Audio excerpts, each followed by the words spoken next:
The dry drunk syndrome. The symptoms of the dry drunk.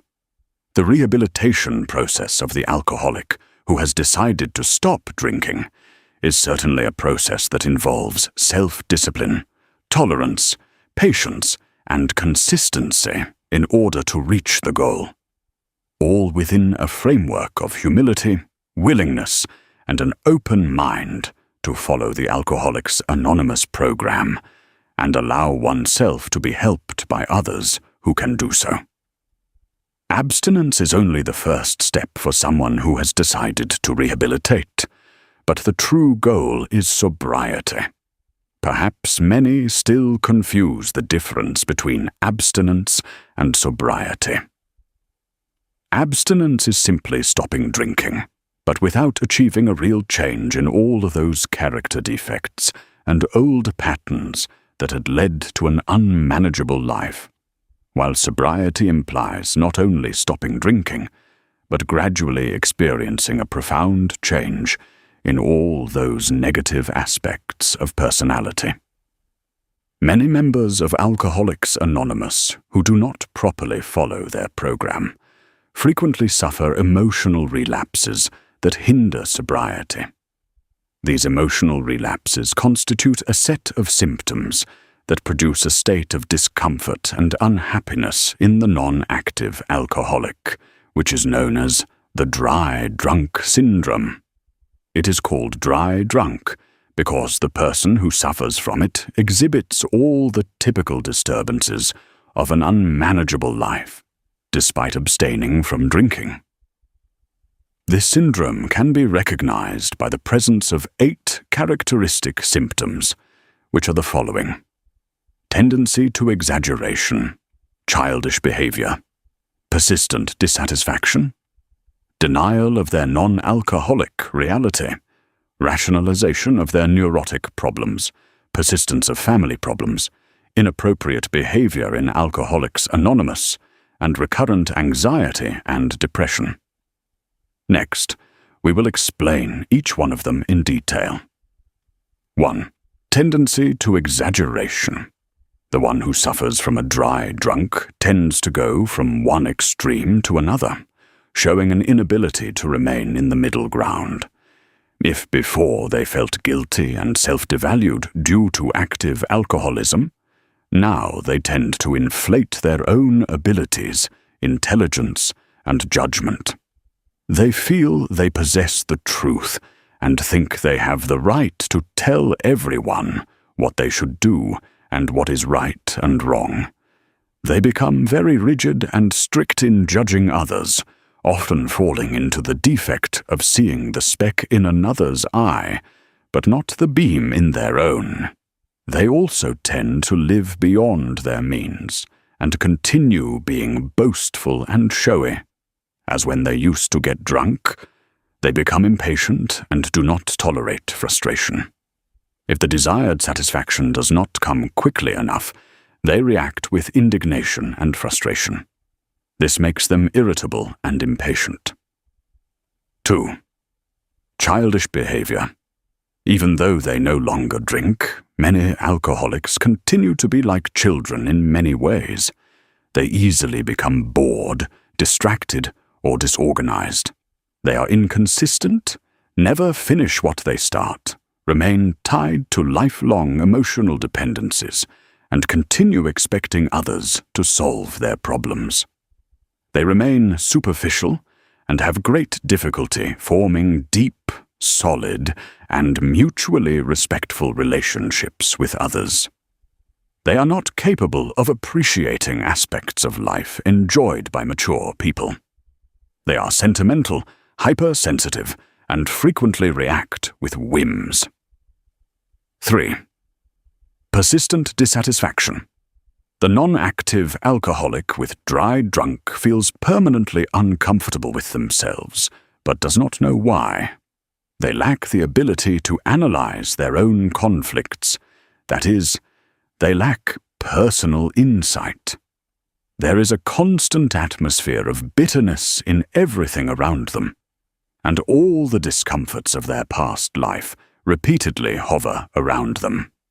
This leads them, on the one hand, to remain anchored in the past, and on the other, to constantly project into the future, while experiencing fear and pessimism.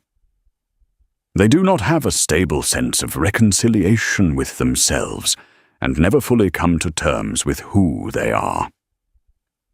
This makes them negative individuals, with a strong tendency to criticize everything.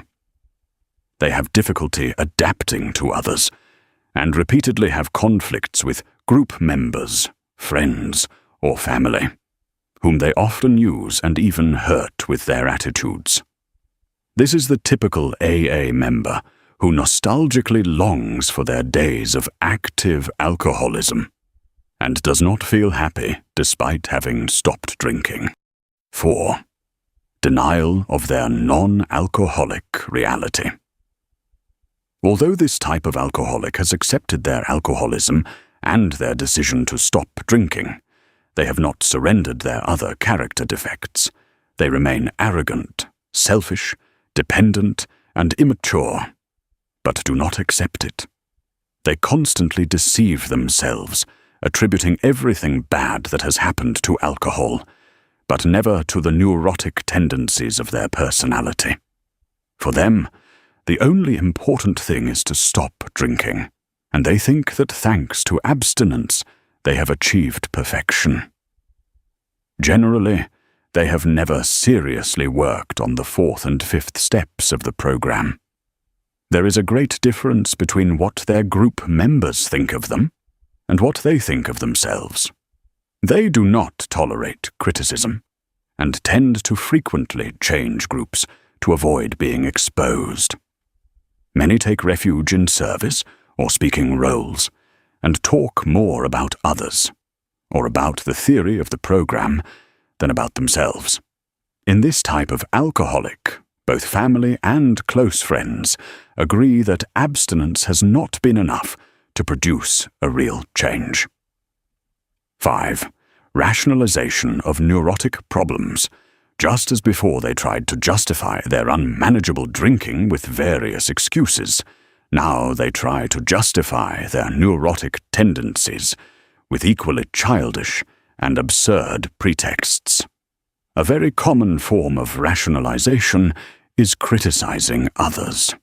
Although they do not deny their own faults, they attempt to hide them from others' attention by listing the errors of their family, friends, boss, doctors, group members, or anyone else, especially those in authority. They are not really interested in changing, but rather try to tell themselves, "I am not so different from everyone else." They insist on blaming those around them for their own failures or mistakes.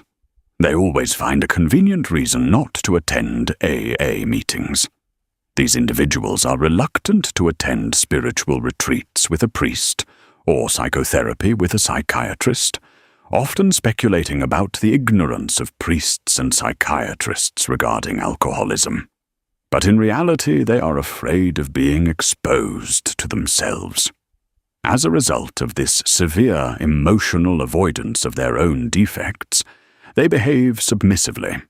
They accept criticism and speak in detail about their personal flaws, but are incapable of translating their words into action.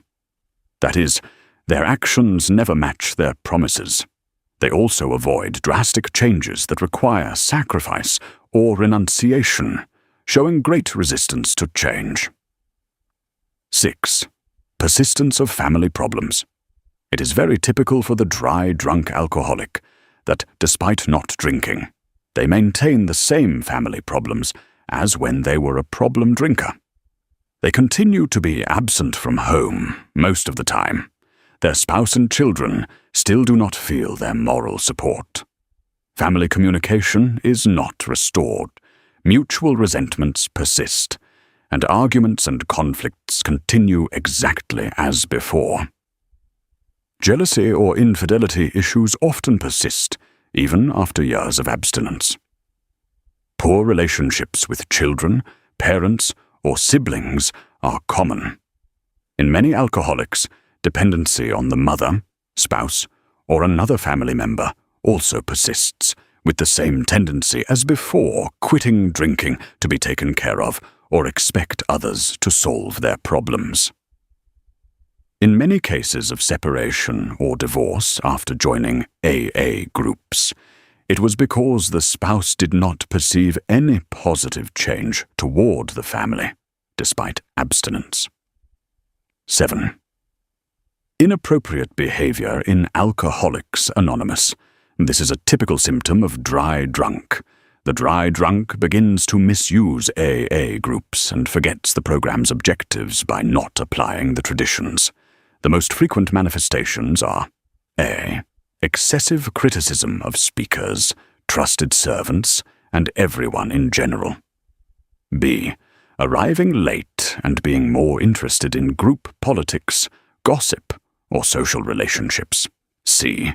Using groups to get a job, conduct personal business, or seduce members of the opposite sex. D. Failing to maintain discretion about life outside the group, commenting on and criticizing what others shared, or even not respecting anonymity. E. Developing speakeritis or using the podium to create controversy or criticize others. F. Gradually withdrawing from AA groups and becoming a major critic of the program, confusing principles with personalities, recurrent anxiety and depression. The dry drunk, far from experiencing progressive well-being after quitting drinking, continues to cycle through crises of anxiety and depression. They feel restless and irritable, uncomfortable anywhere, have insomnia, vague fears, and physical complaints such as sweaty hands, headaches, chest tightness, a feeling of emptiness in the stomach, back pain, and poor digestion. At times they become very aggressive and impulsive, have difficulty concentrating, feel sad, self-devalued, hopeless, guilty, resentful, unmotivated to work, pessimistic, and sometimes even contemplate suicide. These individuals easily fall into self-medication with tranquilizers to sleep or other substance dependencies, such as marijuana, amphetamines, or barbiturates. When they seek help from a psychiatrist, they expect quick solutions through medication and avoid long-term psychotherapy. They often consult many doctors, but follow none of their treatments consistently, taking many medications without satisfactory relief. Finally, we can say that the alcoholic who suffers from dry drunk lives a diminished existence. They experience severe limitations in growing, maturing, and benefiting from life's opportunities. Their life becomes a closed system, and their attitudes and behavior are stereotyped, repetitive, and predictable. Their options are few, and the possibility of relapse in a dry drunk is 10 times greater than in a truly sober person. Most of the time, the dry drunk syndrome simply reflects the presence of a neurosis, a serious personality disorder that requires psychiatric help in addition to the Alcoholics Anonymous program. We invite you to subscribe to the channel Experiencias en AA. Leave your opinion or idea in the comments and share this video. We hope you are enjoying the peace and tranquility offered by the 36 spiritual principles of our program. Happy 24 hours.